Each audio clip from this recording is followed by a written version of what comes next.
लोकसभा क्षेत्र श्रावस्ती में लोकसभा उम्मीदवार साकेत मिश्रा के नामांकन में पहुंचे डिप्टी सीएम केशव प्रसाद मौर्य।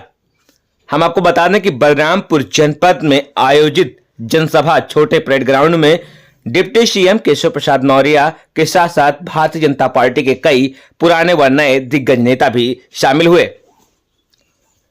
केशव प्रसाद मौर्य ने बलरामपुर पहुंचकर जनसभा को संबोधित किया। तदोपरांत भाजपा प्रत्याशी साकेत मिश्रा एवं उपचुनाव में उम्मीदवार सैलू सिंह का भी नामांकन पत्र दाखिल कराया। बलरामपुर जनपद में छोटे परेड ग्राउंड में आयोजित जनसभा में भारी संख्या में लोग मौजूद रहे।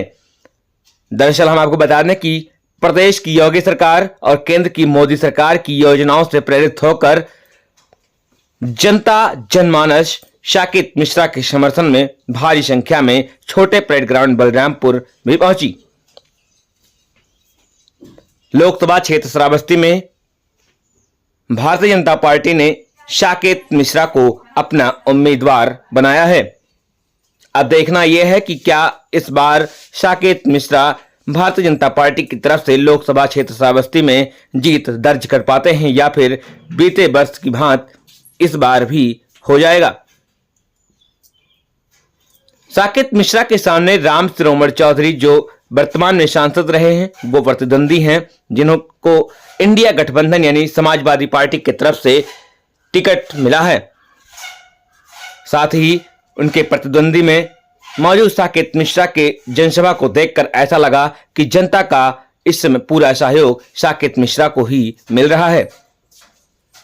सभा का उद्बोधन करते हुए इकोनॉमिस्ट पांडे ने कहा कि केंद्र की मोदी सरकार हो या राज्य की योगी सरकार, दोनों सिर्फ और सिर्फ समाज में गरीबों का उत्थान करने का ही काम करती है। उन्होंने ये भी कहा कि जब सरकार किसी को आवास देती है तो हिंदू और मुस्लिम नहीं देखती, इसलिए सभी को एकजुट होकर भारतीय जनता पार्टी का सहयोग करना चाहिए। उन्होंने कहा कि सिर्फ विपक्ष भारतीय जनता पार्टी को दबाना चाहती है, जिससे गरीबों का सहारा, गरीबों का विकास, देश का विकास रुक जाए। केशव प्रसाद मौर्य भी जमकर बरसे। उन्होंने विपक्ष पर निशाना साधते हुए कहा कि विपक्ष सिर्फ और सिर्फ भाजपा को खत्म करने की कोशिश कर रही है, इसलिए आप सभी से आग्रह है कि भारतीय जनता पार्टी के उम्मीदवार साकेत मिश्रा को भारी बहुमत से विजयी बनाएं। उन्होंने वहां मौजूद सभी जनता जनार्दन एवं लोकसभा क्षेत्र श्रावस्ती से जनता से आग्रह किया कि आप लोग साकेत मिश्रा को भारी बहुमत से विजयी बनाएं एवं उपचुनाव गैसड़ी में शैलेश कुमार सिंह सैलू को भी अपना बहुमूल्य मत देकर भारी मतों से विजयी बनाएं।